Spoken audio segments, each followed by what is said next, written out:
Update येते साताऱ्यामधली रहिमतपूर नगरपालिकेवर राष्ट्रवादी जिंकलेली आहे। 17 पैकी 13 जागांवर राष्ट्रवादी तर 4 जागांवर काँग्रेस या ठिकाणी विजयी झालेली आहे।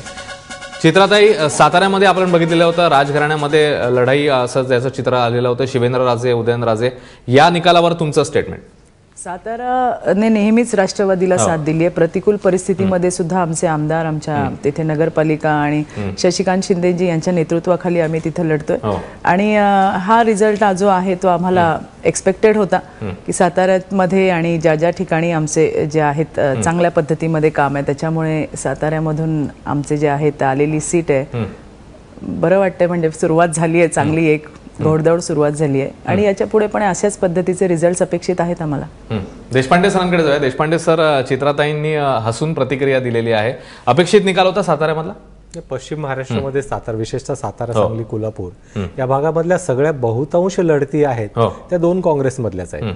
आणि मगाशी विजय चोरमारे म्हणाले त्याप्रमाणे स्थानिक पक्ष जनसुराज्य असेल किंवा राजू शेट्टींचा स्वाभिमानी पक्ष असेल, ह्या पक्षांच्या युगळ्या परंतु तिथल्या निवडणुका मुख्यतः ह्या त्या पक्षांच्या दोन गटांमध्ये किंवा त्या दोन वेगवेगळ्या नेत्यांमध्ये अशा पद्धतीनेच विखुरल्या जातात आणि त्यामुळे स्थानिक पातळीवर वेगवेगळी गणितं मांडली जातात। राष्ट्रवादींनी यावेळेस भाजपानंतर मग ज्याचा उल्लेख झाला की राष्ट्रवादींनी यावेळेस बऱ्यापैकी लक्ष दिले होतं। स्वतः प्रत्येक जिल्ह्यामध्ये प्रत्येक नेत्यांकडे जबाबदाऱ्या दिल्या होत्या। त्या जबाबदाऱ्या मला वाटतं की तिकडे स्थानिक पातळीवरचे तुम्ही समझोते करा, जर वेगवेगळे गट लढत असतील तर त्यांना एकत्र लढवा।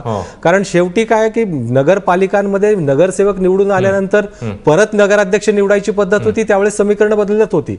परंतु यावेळेस नगराध्यक्षाची थेट निवडणूक होणार आहे आणि नगराध्यक्षांची संख्या जास्त कोणाची याच्यावर बऱ्यापैकी कल समजणार आहे। मागच्या वेळेस जरी सर्वाधिक नगरसेवक राष्ट्रवादीचे निवडून आले तरी सर्वाधिक नगर परिषदांवर काँग्रेसची सत्ता होती, कारण समीकरण परत वेगळी मांडली जायची। यावेळेस ती संधी नाहीये, त्यामुळे कोणाचा किती प्रभाव आहे एक साधारणतः त्याचं चित्र याच्यात तयार होणार असल्यामुळे मला वाटतं की बऱ्यापैकी लक्ष देण्यात आले। आणि शिवसेनेचा मग अशी संबंध झाला की ते कधीच त्यांनी स्थानिक स्वराज्य संस्था गांभीर्याने घेतल्या नाहीत। जे यश मिळतं ते पक्षाच्या आतापर्यंतच्या कामावर मिळतं आणि किंवा त्यांच्या केडरवर। मला वाटतं की राष्ट्रवादींनी बऱ्यापैकी यावेळेस भाजप नंतर त्यांचाच मला वाटतं क्रमांक लागेल की ज्यांनी गांभीर्याने ही निवडणूक घेतलेली।